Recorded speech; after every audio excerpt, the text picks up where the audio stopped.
Hi, I'm Bart Hanson, the owner and operator of CrushLivePoker.com. The following hand comes from our call-in show that we record at 4:45 p.m. Pacific Time every Monday. If you want to call in your hand, check out the phone number in the description. Absolutely. So you got a hand for us? Yeah, I've been playing a lot of hours in this private 510 Hold'em game.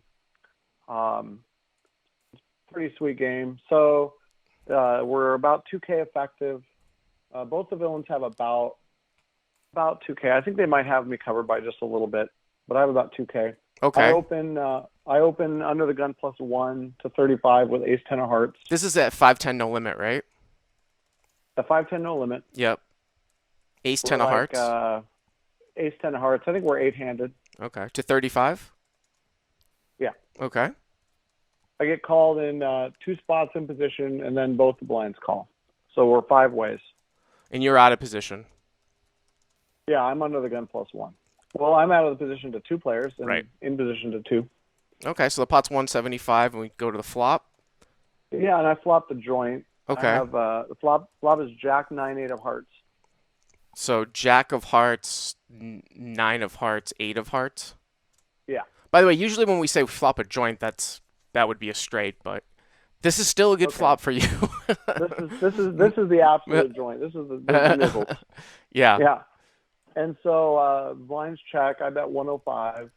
Okay. And the 2 in position guys fold, and then the small blind calls and the big blind calls. And the small blind, I don't have a lot of hours with.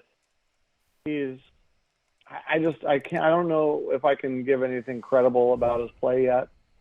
And then the guy who called is kind of a loose, passive Asian guy, Cambodian guy. I have a lot of hours with him. I'm not too scared about his range, or obviously I have the nuts anyway, but like I think he has a somewhat weakish range, maybe a jack or an 8-10 or something, or 8 ace 8. It could be anything like that. Okay. Then the turn's a 6 of diamonds, so the pot's 460. Mm-hmm. And the turn is a 6 of diamonds, and now the small blind leads out for 300, the guy I don't have any history with. Okay. And then the big blind calls. And I have like about 1,900 left, a little less than 1,900 behind. And so what's my play here? So both of those guys have you covered, by the way. Is that right? Yeah, roughly. Like they might have right around 2K. I think they have maybe 2,200-ish. It was hard to tell. They didn't want to ask each one of them their stack in the middle of the hand. So Jack 9-8, all hearts. You've got ace 10 of hearts. So you've got the straight flush blocker here too. Right. Turns a 6, small blind leads for 300, and the big blind calls. I mean, to be perfectly honest with you, I can't imagine a situation where I wouldn't really raise here in this spot. And the reason why is because both of these players have hands. Now, I mean, you could obviously call and then raise the river, but the thing is that there are a few one-liners that might come out on the river. You also have the possibility of a fourth heart coming out too. Right. Well, exactly. And you also have the possibility of the board pairing. So, you have to be fairly confident that the small blind is going to lead out again on blank rivers, and you also have to parlay that with the fact that blank rivers come.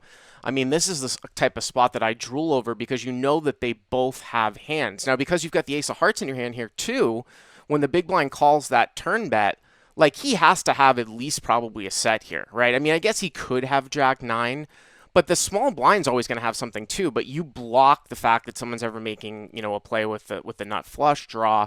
They're never going to fold. I mean, at least you're going to get money from somebody here. I mean, now at this point, the pot's about 1,000. I mean, you could bump this up to 700, and even if you get, one caller, the pot is going to be like 2,100, and you're going to have about, if you make it 800, I would say you're going to have about a half pot size bet left. So I'd probably make it 700 to 800 here. I really don't see a reason to just call. Right. Yeah. Well, I made it. I was hoping that he might have had like a smaller flush and was checking to me, and then leading out on the turn or something. I made it 650. Okay. And he folds pretty quickly, and then the Cambodian guy, he he's like, oh man, and he turns over king jack of clubs and he folds. King jack of clubs and he So then, folds. so yeah, so then I was thinking, well, would I have raised if I had like black aces or black kings there? Like, do I need to be thinking about what I'm doing with my whole range if I raise that turn, or is Well, that overthinking it? I mean, I don't think it's overthinking it, and then you get into this great debate of, well, what are the hands if I'm never raising with those? If I'm never raising anything but a flush here on the turn, should I be calling here on the Right. turn to protect what I'm calling in other hands? And while that does have some, validity, you do have to raise some hands here on the turn, though. I mean, I think it's definitely what outweighs that, and it's not a bad way. It's not bad that you're thinking that, Chris. But what outweighs that is the fact when you do have a nut hand here and you're trying to get in more money because it's the best way to win the most amount of money. Now, when the small blind leads out and then folds when you raise, and then king jack of clubs folds, like, are we really gonna make any more money here from this hand? I mean, I That's a feel good point. it's just That's a like good it is point. what it Very few is. cards. Yeah, Yeah, I yeah. mean, I guess occasionally you might get a crying call if the river's a blank and they both check to you and you bet, and like the small blind somehow levels himself. I mean, the big blind somehow levels himself into thinking that you just have the ace of hearts here. But Right. I mean, if you were to say, hey, like in this particular, I had this debate on Slack during the Dentally Kate Hall match a little bit today, and you know, kind of putting players into certain player types and using your experience about what a hand means. And what I mean by that is live poker goes really, really slow. So you very well might not have been in a situation that's exactly the same as this situation before with these two guys in the hand, where Oh, for sure. on a monotone board, the small blind has led out as a stop and go check call play, and this particular big blind is in the big blind. So the argument that people Right. make and they say, well, we don't have information here, so we're just going to take a GTO line here, or whatever that might be. And a GTO line still might be to raise your nut hands here on the turn. I would imagine that it probably is. There has to be some selection of hands that you raise here on the turn. But because this situation doesn't happen, we have to extrapolate our experience in playing with these Right. types of players, live players, the game flow, and usually I would say, if you were to tell me this spot, Chris, I would probably say 8 or 9 out of 10 times, if you raise here, you're not going to get a fold from both players. So of course we have to use that info. And that's why I Right. probably wouldn't raise just like ace of hearts, king of spades here as a semi bluff all that much. I think that would be a spew because most of the time people aren't going to fold here. You know what I mean? Right. So I don't think it's bad what you're saying, how you protecting your calling range, but there certainly has to be some hands in here that you're raising on the turn anyways. You know what I mean? Like your nuttish types of hands. So I don't think that you did anything wrong. I think the result just is that they didn't really have anything. You think I need to have a raising range when someone donks into me on the turn after I see bet the flop? What's that? You think I need to have a raising range on the turn when someone donks into me after I see bet the flop and I was a pre-flop raiser? Do I think you need to have a raising range? Yeah, you said there should be hands that I raise with. Yeah, I mean, So I think it's probably heavily skewed towards like nut hands. You know right, what I mean? I mean, to have a balanced range here. So I guess, this is what the question is, right? Should I have a balanced range of some semi bluffs and some nuttish types of hands here? And I would say that when you look at this situation, if we insert the information that in this spot, 80 or 90% of the time, we're not going to get folds from both players, then I think that we then extrapolate from that your raising range should be with made hands and not semi bluffs. Now, is that right, out of balance? I guess you could say that's out of balance because you don't have bluffs here on the turn, but does that matter? right, right. Um, So basically, I just kind of got unlucky. I got into that one or two times out of 10 that they're both folding.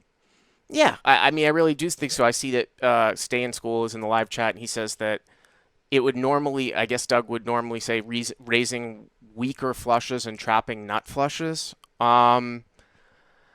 I mean, I guess okay, but that's you know Again, I would say that usually in the spot, someone's going to have a hand, and the betting lead isn't going to continue on to you all the time on the river.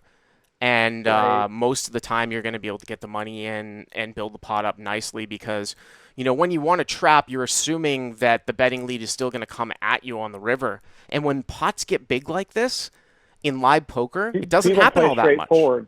Yeah, Yeah, a they lot of play times, straightforward. Chris, if the guy in the small blind has 4 or 5 of hearts here and it goes bet, call, call, and the river's a brick, you're not guaranteed to get another bet out of him at the end, even on Right. a blank. You know what I'm saying? Like, he's scared now because of the pot size. So, that's the argument for making to trap here with the nut flush. My counter to that is usually they're not going to fold. They're action card killers, and you're not always going to get the betting lead to come at you on the river. So that's kind of my response to that. Okay? All right. Thanks, You Bart. got Appreciate it. it. Hey guys, if you like what you've seen here, please click on the subscribe button and you'll get notified every time we put up a new video. And if you want to check out crushlivepoker.com for the first month free, use the code YTA100. Click on the link right there.